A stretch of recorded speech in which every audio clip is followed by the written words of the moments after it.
They stopped my taxi, handcuffed and blindfolded me.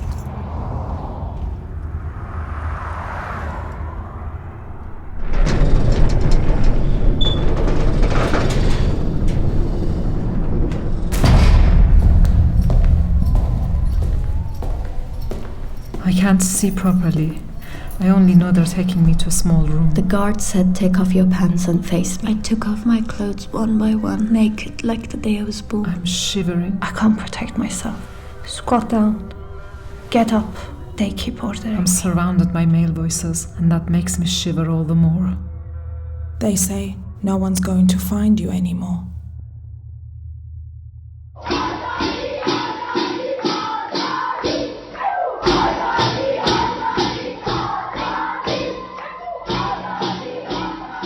Thousands of women in Iran have been arrested since the beginning of Women Life Freedom movement. Evin in the capital Tehran is one of the prisons where these women are sent. This is a story of life inside these walls that the world never sees, and 3 women, Nasim, Rezvaneh, and Vida. There's no sound here. No trees. And it just smells like poison. A poison that doesn't kill insects. Before the protests, Nasim lived an ordinary life, a hairdresser who loved rap music. The jailer would knock on the cell door and say, "Do you hear that? They're beating them. Be ready, you're next." I'm interrogated 10 to 12 hours every day.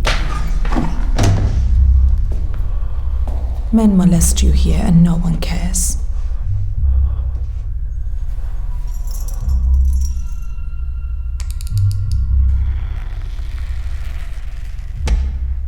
I survived by rapping protest songs to myself.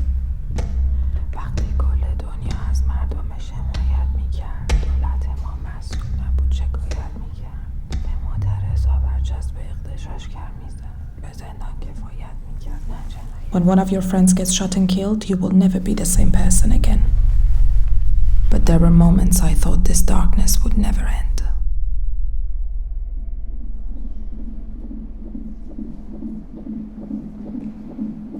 When I heard the sound of your heartbeat for the first time, with every beat, hope shone brighter and brighter in me. This is not Rezvaneh's first time in prison for her activism, but this time is different. She's found out that she's pregnant. When they told me you were a girl, my tears flowed. You and I are meant to grow together in prison. Why should you have to grow up in a cage? Sometimes I play you the sound of the rain, the birds, the forest, and I feel you dancing and swimming like a fish. I've been bleeding. The doctors tell me there is a risk of miscarriage. I'm scared.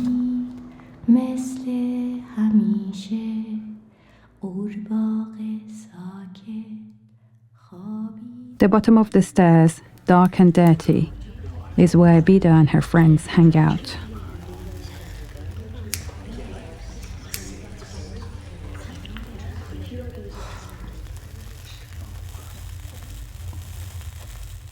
Vida's crime was journalism. Inside these walls, painting and her inmates keep her alive.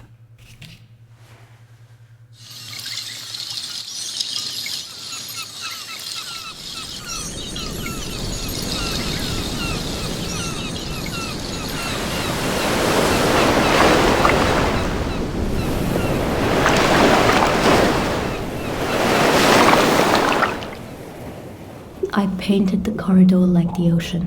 It was like falling deep under the sea. The guard said if she painted anything politically sensitive, they would take away her colors.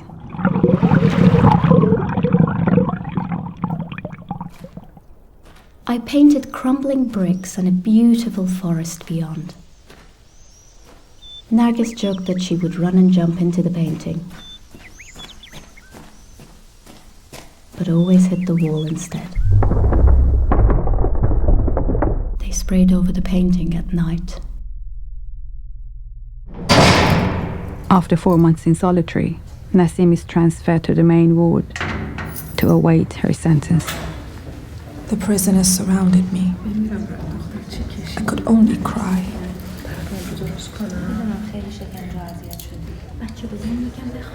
They're like butterflies that fly around you. They soothed my wounded wings.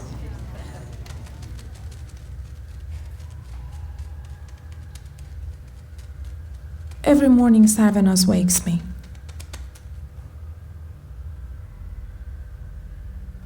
We think about what to do to say we managed to live another day. I cook to forget I'm waiting for a death sentence. I'm worried for Narges. She's really sick. I know. But she refuses to wear the headscarf, so they won't take her to the doctor. Yeah, I know. You need to rest, Rezvaneh. You're pregnant. Let me do your washing. Oh, thanks a lot.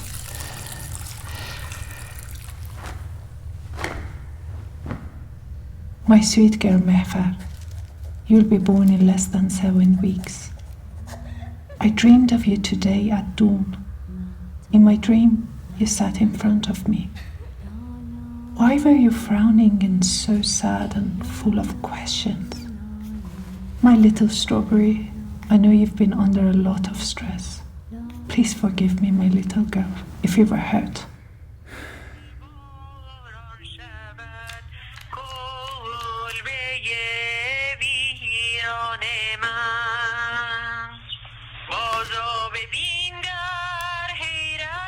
In a ward with 70 other women, your bunk bed is the only space of your own. The prison bed sheets are Vida's canvas. She sees the hills from the prison window and paints the seasons. Autumn. Winter. Spring. Summer. And then autumn again.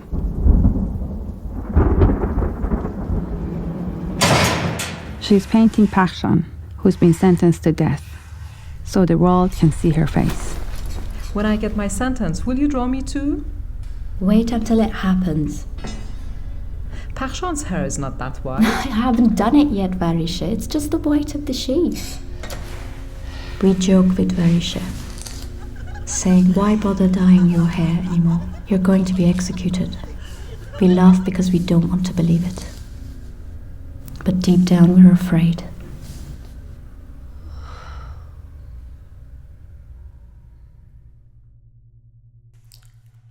Despite the darkness, the women fight for small things to bring color to their lives. Narges's mischief always brings joy. Like on weekends, she sings.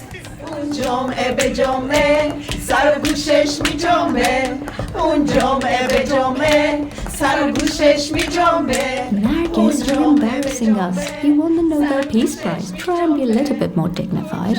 The prison tries to take the lipstick away from her lips, but Narges doesn't let them, even for 1 second.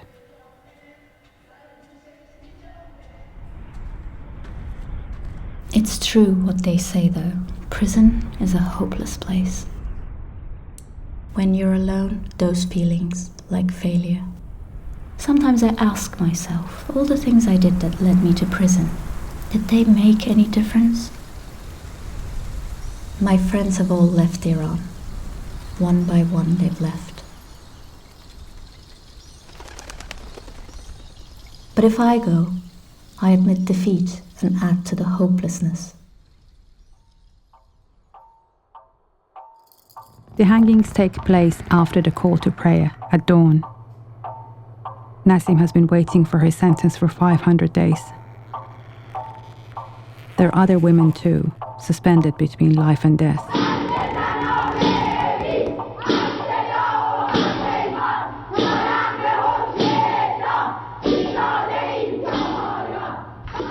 Every Tuesday, the women protest against executions. The No to Execution campaign has spread from behind prison walls into the world.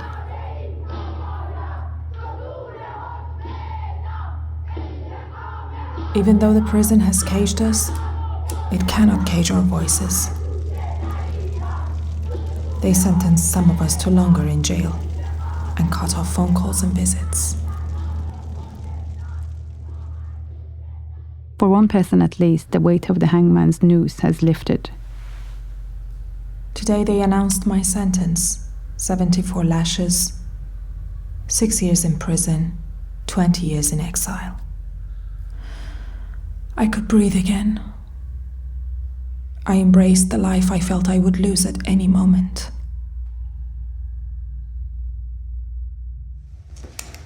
But the flow of executions has not stopped, so neither have our protests, and every Tuesday it repeats.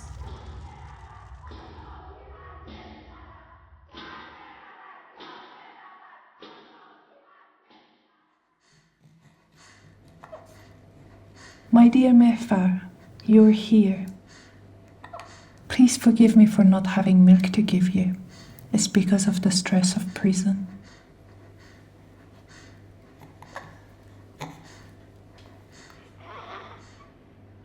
When I touch your hair, you remind me of the beautiful girls shot in their prime for just a few strands of hair. Don't be afraid. I promise to stay by your side until you can fight for your freedom. Hoping for better days, my beautiful girl.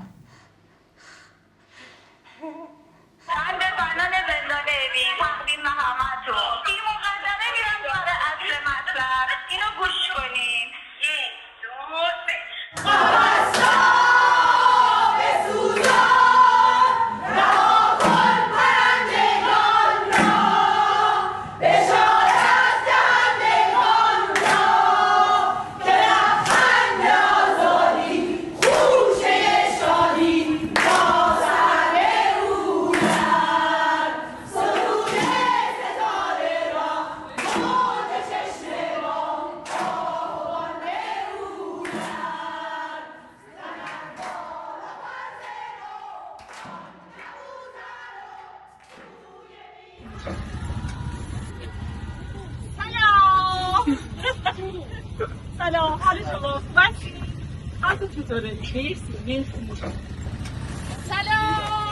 سلام آزادی زن زندگی آزادی